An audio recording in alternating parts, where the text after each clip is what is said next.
કેમ છો બાળ મિત્રો? તો ગઈકાલે આપણે એક વિડીયો અપલોડ કર્યો હતો નવોદય પ્રવેશ પરીક્ષાની તારીખ અને એના રિલેટેડ કેટલીક માહિતી વિશે. તો એના પછી ઘણા બધા વાલીઓનો મને ફોન આવ્યો અને ઘણી જગ્યાએ એમને કંઈક મૂંઝવણ હતી પરીક્ષા બાબતે, પરીક્ષાના કેટલાક નિયમો બાબતે. તો પછી વિચાર્યું કે એક વિડીયો બનાવી દઉં તમારા બધા માટે, જેના અંદર તમે બધા જ વાલીઓએ પૂછેલા પ્રશ્નોનો જવાબ એના અંદર આવી જાય, જેથી કરીને બીજા કોઈ વાલીને પણ એ પ્રશ્ન હોય તો એમનું સોલ્યુશન આ વિડીયો દ્વારા એમને મળી જાય. તો જે વાલીઓ મને પ્રશ્નો બધા પૂછ્યા હતા એ પ્રશ્નો બધા જ એક વિડીયોના અંદર લાવી દીધા છે. તો શાંતિથી છેક સુધી વિડીયો જોજો. તો તમારો પણ એના અંદર કોઈ પ્રશ્ન હોય તો એનું સોલ્યુશન આવી જાય. નવોદય પ્રવેશ પરીક્ષા બાબતે, એના ફોર્મ કઈ રીતે ભરવા, એના અંદર એલિજિબિલિટી બાબતે, બરાબર, બાળકની જે યોગ્યતા છે એના બાબતે બધા કોઈ પણ પ્રશ્ન હશે તો એના અંદર આ વિડીયોના અંદર બધા જ પ્રશ્નનું સોલ્યુશન આવી જવાનું છે. તો ચાલુ કરીએ પહેલા પ્રશ્નથી. પહેલો પ્રશ્ન હતો કે ફોર્મ ભરવાની છેલ્લી તારીખ કઈ છે, બરાબર. તો અત્યારે જે નવોદયની જે નોટિફિકેશન આવી છે તો એના અંદર એમને નિર્ધારિત તારીખ 31/7/2026 એટલે કે આ જુલાઈ મહિનાની 31 તારીખ છેલ્લી તારીખ રાખી છે. ત્યાં સુધી એટલે એના પહેલા તમારે ફોર્મ ભરી લેવાનું છે. તો મારી સલાહ છે કે બને ત્યાં સુધી બધા જ વાલી મિત્રો 25 તારીખ પહેલા, તો 25/7 પહેલા ફોર્મ ભરી જ દે. કારણ કે લાસ્ટ દિવસે એવું થતું હોય છે કે બધા એક સાથે ફોર્મ ભરવા જાય ને એના અંદર સાઇટ હેંગ થઈ જતી હોય છે અને ફોર્મ ભરવાના રહી જતા હોય છે. અને ઉતાવળમાં છેલ્લે પછી કોઈ મિસ્ટેક થઈ જાય, જન્મ તારીખ લખવામાં ભૂલ થઈ જાય, જાતિ સિલેક્ટ કરવામાં ભૂલ થઈ જતી હોય છે, બરાબર. તો એના અંદર તકલીફ પડતી હોય તો 25 તારીખ પહેલા જ તમે ફોર્મ ભરી લો, બરાબર છે. બીજું છે કે નવોદય પ્રવેશ પરીક્ષા ક્યારે લેવામાં આવશે, તો એની જે તારીખ છે નોટિફિકેશનના અંદર આપેલી છે 28/11/2026. એટલે કે આ જે 11મો મહિનો આવશે, બરાબર, નવેમ્બર મહિનાના અંદર 28 તારીખે આ પરીક્ષા લેવામાં આવશે. ગયા વખત કરતા થોડી વહેલા છે. એ ગયા લાસ્ટ યર તમારી એ પરીક્ષા ડિસેમ્બરના અંદર લેવામાં આવી હતી. તો આ વખતે એનાથી પણ થોડી જલ્દી પરીક્ષા રાખી છે. કોઈ બીજી કોઈ સમસ્યા ના આવે તો આ નિર્ધારિત ટાઈમ એટલે કે એમને જે તારીખ આપી છે મોસ્ટ ઓફલી એ તારીખે જે લોકો પરીક્ષા લઈ લે છે, બરાબર. કોઈ બીજી કોઈ સમસ્યા આવી જાય ને એમને કંઈક લેટ કરવું હોય તો ચેન્જ થઈ શકે છે. પણ બને ત્યાં સુધી નોટિફિકેશનના અંદર જે તારીખ હોય છે ત્યાં સુધીમાં એ પરીક્ષા લઈ જ લે છે. તો તારીખ છે તમારી 28/11/2026. પછી એના પ્રવેશ માટે વિદ્યાર્થીઓની વય મર્યાદા શું હોવી જોઈએ, તો વય મર્યાદા છે તમારી, જો બાળકની જન્મ તારીખ એમને લખી છે 1/5/2015 થી તે 31/7/2017 ની વચ્ચે હોવી જોઈએ. એટલે 5 મે મહિનો 2015 થી લઈને 2016 આખું આવી જશે. એના અંદર 2016 તો આખું જ આવી જશે. 2017 ના અંદર એમને જુલાઈ સુધીમાં જે જન્મ્યા છે બાળકો એ બધા જ. એટલે આમ જોવા જઈએ તો આટલી લાંબી તારીખના અંદર 5મા ધોરણના અંદર ભણતા બધા જ બાળક આવી જાય. કોઈ પણ બાળક કદાચ એવું નહીં હોય કે જે આ તારીખોના વચ્ચે નહીં આવતું હોય, બરાબર. તો આની કંઈ એટલું બધું ટેન્શન લેવાની જરૂર નથી. મોસ્ટ ઓફલી બધા બાળકો આના અંદર આવી જાય છે. પછી એમ કે છે કે શું વિદ્યાર્થી અગાઉના વર્ષમાં પરીક્ષા આપી ચૂક્યા હોય તો તે ફરીથી ફોર્મ ભરી શકે? ના.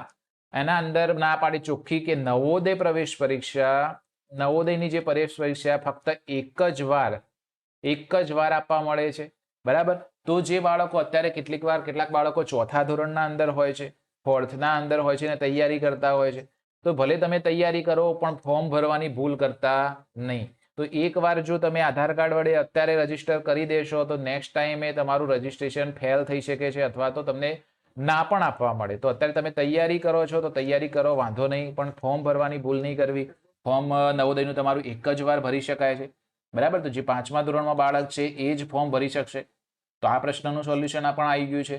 હવે વિદ્યાર્થી કયા ધોરણમાં ભણતો હોવો જોઈએ, બરાબર. તો એમને એમ કહ્યું છે કે વિદ્યાર્થીએ ધોરણ 3, 4 અને 5 સરકારી કે માન્યતા પ્રાપ્ત શાળામાં આખું શૈક્ષણિક સત્ર પૂરું કરેલું હોવું જોઈએ. એનો મતલબ કે કોઈ પણ વિદ્યાર્થી છે એને 3જું ધોરણ, 4થું ધોરણ અને 5મું ધોરણ, 3, 4 અને 5 3 ધોરણ ક્લિયર કરેલા હોવા જોઈએ. એટલે કે 5મું ધોરણ તો હજી ભણે છે, બરાબર. આ તો એનું ચાલુ વર્ષ હશે. પણ જે 3જું અને 4થું ધોરણ છે એ શું છે, શૈક્ષણિક સત્ર, આખું શૈક્ષણિક સત્ર એનું પૂરું કરેલું હોવું જોઈએ.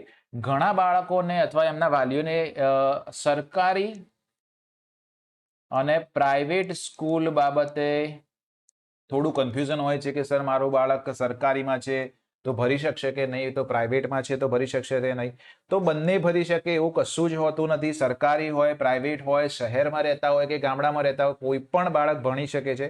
એમને એમ કીધું છે કે માન્યતા પ્રાપ્ત સ્કૂલ, બરાબર, માન્યતા પ્રાપ્ત એટલે સરકાર દ્વારા માન્યતા પ્રાપ્ત હોવી જોઈએ સ્કૂલની, બરાબર. કોઈ કિસ્સામાં કંઈ બનતું હોય, બાકી તો સરકારી હોય કે પ્રાઇવેટ હોય કોઈ પણ ભરી શકે છે, બરાબર. તો આ પ્રશ્ન તો બહુ બધા પેરેન્ટ્સે મને પૂછ્યો હતો. ઘણા પેરેન્ટ્સ એવું પૂછે છે કે મારું બાળક 3જા ધોરણમાં અંદર સરકારીમાં હતું, પછી 4થાના અંદર સરકારીમાં હતું અને 5મા ધોરણના અંદર પ્રાઇવેટ આવે છે, પ્રાઇવેટમાં ભણે છે અત્યારે, તો ભરી શકાય? તો હા, ભરી શકાય. એમાં કોઈ જ કંઈ સમસ્યા નથી, બરાબર. તમે કોઈ પણ સ્કૂલના અંદર ભણ્યા હોય, 3જું 4થું ધોરણ, 5, બરાબર, 3જું 4થું ને 5મું ધોરણ, સરકારી અથવા પ્રાઇવેટ, ગામડા અથવા સ્કૂલના અંદર, તો બધી જ જગ્યાએ તમે ફોર્મ ભરી શકો છો. હવે છે શું શાળા કે જિલ્લામાં આવેલી હોય તે જ જિલ્લામાં અરજી કરવી પડે? તો હા, એ વસ્તુ ખાસ છે કે વિદ્યાર્થી જે જિલ્લાનો રહેવાસી અને ધોરણ 5માં ભણતો હોય તે જિલ્લાની નવોદય શાળા માટે જ અરજી કરે, બરાબર. તો જે બાળક અત્યારે ચાલુ વર્ષમાં 5મા ધોરણમાં જે જિલ્લામાં ભણે છે, એની સ્ટડી જે જિલ્લામાં છે એ જિલ્લાના અંદર એ ફોર્મ ભરી શકશે. કેટલાક પેરેન્ટ્સની થોડું કન્ફ્યુઝન હોય છે કે સર અમે રહેવાસી તો કોઈ અલગ જિલ્લાના છીએ, પણ અત્યારે જોબ કારણે કે બીજા કારણે તમે કોઈ બીજા જિલ્લામાં રહો છો અને બાળક ત્યાં ભણે છે, તો વાંધો નહીં. એના અંદર તમારે નવોદય એવું કહે છે કે તમારે ત્યાંનું જે જિલ્લામાં તમે રહો છો ત્યાંનું તમારે કોઈ રહેઠાણનું સર્ટિફિકેટ લઈ લેવું પડે, બરાબર. અથવા તો તમારા આધાર કાર્ડના અંદર એડ્રેસ તમે ત્યાંનું કરાવી શકો છો. અને એના અંદર એમને એમ કીધું છે કે પરીક્ષા પહેલા, બરાબર, પરીક્ષાની જે તારીખ આવે એના પહેલા, બરાબર, એના પહેલા તમારે ત્યાંનું આ સર્ટિફિકેટ, એના પહેલાની ડેટનું સર્ટિફિકેટ હોવું જોઈએ. ખાસ ધ્યાન રાખવાની, બરાબર. અત્યારે ભલે તમે ફોર્મ ભરી લો છો, બરાબર, પણ જ્યારે એની પરીક્ષા આવે એના પહેલા તમારું ત્યાંનો કોઈ પુરાવો, બરાબર, ત્યાં રહો છો એનો કોઈ પુરાવો લેવાનો રહે છે, બરાબર. તો એ છે. પછી છે ઓનલાઈન ફોર્મ ભરવા માટે કયા દસ્તાવેજોની જરૂર પડશે? તો અત્યારે જ્યારે તમે ફોર્મ ભરો છો તો ફક્ત આટલી જ વસ્તુ જોશે. એક વિદ્યાર્થીનો ફોટો જોશે સોફ્ટ કોપીમાં, પછી સહી કરેલો એક ફોટો છે, પછી વાલીની સહીનો એક ફોટો અને આધાર કાર્ડની ડિટેલ, બરાબર. આટલી વસ્તુ ફોર્મ ભરવા માટે જોઈએ છે અત્યારે, બરાબર. ફોર્મ ભરવા માટે ફક્ત આટલી જ વસ્તુ જોઈએ છે. બીજી જે બધી ડિટેલ છે જ્યારે બાળક સિલેક્ટ થઈ જાય છે અને નવોદયમાં એડમિશન લેવા જાય છે એ વખત જરૂર પડે છે, બરાબર. તો અત્યારે ખાલી ફોર્મ ભરવા માટે આટલી જ ડિટેલ જોશે, વધારેની ડિટેલ જોશે નહીં. પછી ફોર્મ ભરવાની કોઈ ફી છે તો ના, બરાબર. ઓનલાઈન રજીસ્ટ્રેશન પ્રક્રિયા સંપૂર્ણપણે મફત છે, ફ્રીમાં તમે ફોર્મ ભરી શકો છો. કોઈ જગ્યાએ કોઈ પ્રકારની તમારે ફી આપવી પડતી નથી. પછી ફોર્મ સબમિટ કર્યા પછી તેમાં સુધારો કરી શકાય છે? તો હા, એમાં ફોર્મ સબમિટ કર્યા પછી સુધારા માટે કદાચ એ લોકો નવોદયવાળા 1 દિવસ કે 2 દિવસ આપે છે, બરાબર. કદાચ કોઈ ભૂલ થઈ ગઈ હોય તો ફોર્મ સુધારા માટે 1 કે 2 દિવસનો ટાઈમ પીરિયડ આપે છે. એના અંદર તમે જાતિ, વિસ્તાર, કેટેગરી અને માધ્યમ વગેરે પણ વસ્તુ ચેન્જ કરી શકો છો. એના પછી એ તારીખ ગયા પછી તમે કશો સુધારો કરી શકશો નહીં. તો બને ત્યાં સુધી ફોર્મ ભરતી વખત ધ્યાન રાખવી કોઈ જાતની ભૂલ ના થાય. પછી જે પરીક્ષા કુલ કેટલા ગુણની હોય અને સમયગાળો કેટલો હોય છે? તો પરીક્ષા 100 ગુણની હોય છે. ટોટલ કેટલા માર્ક્સની હોય છે? 100 ગુણની હોય છે અને 2 કલાકનો ટાઈમ હોય છે. એ પરીક્ષાનો ટાઈમ પણ એમને નિશ્ચિત કર્યો છે. સવારે 11:30 થી તે 1:30 સુધીની હોય છે, બરાબર. પરીક્ષાનો ટાઈમ શું છે? સવારે 11:30 થી તે બપોરના 1:30 સુધી, એટલે 2 કલાક થઈ ગયા. એ 2 કલાકમાં તમારે 100 માર્ક્સનું પેપર આપવાનું હોય છે, બરાબર. પરીક્ષાની જે પદ્ધતિ છે, પેટર્ન છે, એના વિશે હું વિડીયો બનાવીશ. એ વિડીયોના અંદર તમે જોઈ શકશો કે પરીક્ષાની પેટર્ન શું છે, એના અંદર કયા કયા વિષય પૂછાય છે, કયા વિષયમાં કેટલા માર્ક્સનું પેપર આવે છે, બરાબર. એના પછીનો પ્રશ્ન લઈ લઈએ આપણે કે શું નવોદયમાં શિક્ષણ મફત છે? તો હા, ત્યાં શિક્ષણ, રહેવા જમવાની સુવિધા, યુનિફોર્મ અને પુસ્તકો બધું જ ફ્રીમાં હોય છે નવોદય તરફથી, જો એના અંદર તમે સિલેક્ટ થઈ જાઓ છો તો, બરાબર છે. તો આ પ્રશ્નનું સોલ્યુશન પણ આવી ગયું છે. પછી પરિણામ ક્યારે જાહેર થશે? તો જે એમની નોટિફિકેશન છે એના અંદર એમને એમ લખ્યું છે કે માર્ચ 2027ના અંત સુધીમાં, એટલે માર્ચ 2027 પૂરો થાય એના પહેલા તમે એ રિઝલ્ટ એ લોકો જાહેર કરી દેવાના છે, કોઈ બીજી સમસ્યા ના આવે તો. એટલે મોસ્ટ ઓફલી માર્ચ મહિનામાં એમનું રિઝલ્ટ જાહેર થઈ જતું હોય છે. આ વખતનું જે આપણું લાસ્ટ ટાઈમની એક્ઝામ હતું એનું રિઝલ્ટ તો ઓન ટાઈમ આવી ગયું હતું માર્ચ મહિનાના અંદર, બરાબર. તો આ રિઝલ્ટ પણ તમારું માર્ચ 2027 સુધીમાં આવી જશે. હવે પાસ થયા પછી કયા કયા ડોક્યુમેન્ટ જમા કરાવવા પડે છે? જો નવોદયમાં તમારું બાળક સિલેક્ટ થઈ જાય છે તો પહેલો છે જન્મ તારીખનો પુરાવો, બરાબર, એટલે કે એનું બર્થ સર્ટિફિકેટ કે એવો કોઈ દાખલો હોય એ આપી શકાય છે. પછી પાત્રતાના પુરાવા એટલે કે જે હું કહ્યું હતું ત્રીજા ચોથા ને પાંચમા ધોરણના અંદર એ ભણેલો હોય તો ત્યાંના જે શિક્ષક હોય, ત્યાંના પ્રિન્સિપાલ હોય, એમના સહી સિક્કાવાળા ડોક્યુમેન્ટ જોઈએ છે કે ભાઈ આ બાળક અહીંયા અમારા ત્યાં ભણેલો છે. પછી ગ્રામીણ કોટા માટે બાળક ત્રીજા ચોથા ને પાંચમા ધોરણમાં ગ્રામીણ સ્કૂલમાંથી ભણેલું છે એનો તેમ ફોર્મેટના અંદર એના સહી સિક્કા કરાવીને આપવાનું હોય છે.